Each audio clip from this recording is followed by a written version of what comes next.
तो एक बार की बात है कि जब अकबर के दरबार में तानसेन गा रहे थे तो तानसेन के गायन को सुनकर अकबर इतना प्रसन्न हो गया कि तानसेन तुम्हारा जवाब नहीं है। तानसेन के मुख से निकल गया कि महाराज अभी तो आपने मेरे गुरुजी को नहीं सुना है, एक बार अगर आपने उनको सुन लिया तो आप पागल हो जाओगे। तो अकबर कहने लगा जिसका शिष्य ऐसा गाता हो जो हमारे नवरत्नों में शामिल है तो इनका गुरु कैसे होंगे? हम आपके गुरु की संगीत सुनना चाहते हैं। बोले बस यही पॉसिबल नहीं है, संभव नहीं है। क्यों? बोले मेरे गुरु जो हैं वो सिर्फ बिहारी जी को रिझाने के लिए गाते हैं, संसार के लोगों को रिझाने के लिए नहीं गाते। बोले हमको सुनना है, कैसे भी सुनवाओ। तो जब ज्यादा जिद की तो तानसेन अकबर के साथ वृंदावन आए, एक झाड़ियों में छुपा दिया अकबर को, और वहां पर तानसेन ने एक राग का गायन किया, लेकिन जानबूझकर उस राग को गलत गाया। तुरंत स्वामी हरदास जी महाराज ने कह दिया, अरे तानसेन जैसा गायक और किसी राग को बेसुरा गा जाए, सब बात समझ नहीं आती। बोले गुरुदेव स्मृति से निकल रहा है, एक बार कृपा कीजिए। स्वामी हरदास जी ने जब उसको गायन किया तो जितने भी वहां पर तोता मोर पक्षी थे सब इकट्ठे हो गए आगे, जितने मुरझाए हुए फूल पौधे थे सब खिल गए।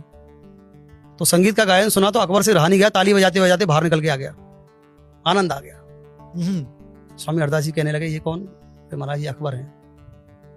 बोले स्वामी हरदास जी से कहने लगे अकबर के मैं आपके संगीत से बहुत प्रसन्न हूँ, आप कुछ मांगो। बोले तुमने सबसे बड़ा अपराध तो ये किया है कि छुपकर मेरा संगीत सुना जो मेरे प्रभु के लिए है। अब मैं तुम्हें क्षमा करता हूँ, तुम जाओ। अकबर ने कहा कि लेकिन महाराज मैं राजा हूं, मैं बिना दिए नहीं जाऊंगा, कुछ भी मांग लो। बोले हमें कुछ नहीं चाहिए, तुम जाओ, कुछ तो मांगना पड़ेगा। स्वामी हरदास जी ने कहा कि अभी ये अहंकारी है। अच्छा अगर कुछ देना चाहते हो तो एक काम करो कि यमुना जी के किनारे पर जो सीढ़ी उतरती है घाट की, उस सीढ़ी का छोटा सा कोना टूट गया, वो ठीक करा दो। अकबर कहने लगा महाराज मैं अकबर हूँ, साधारण नहीं हूँ, इतना बड़ा राजा हूँ, आप सीढ़ी का एक कोना बनवाने की कहते हैं, मैं पूरा महल बनवा दूंगा। बोले तू खाली वो कोना बनवा दे भैया, उसी से हमारा काम हो जाएगा।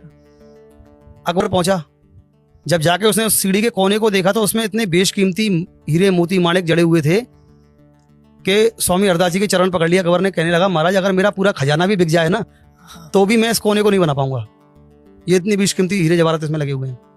तब श्री स्वामी हरदास जी महाराज ने श्री यमुना जी में ऐसे हाथ डाला और वैसे ही हीरे मोती माणिक ऐसे निकालकर हाथ में दिखा दिए। बोले ये देख इतनी कृपा तो हमारी यमुना महारानी की वैसे ही हमारे ऊपर रहती है, जब चाहे इस कोने को बनवा देंगे, हम तुझसे कह रहे हैं कुछ नहीं चाहिए, जा वापस। तो उसका जितना भी उसका अहंकार था वो सब नष्ट कर दिया उन्होंने।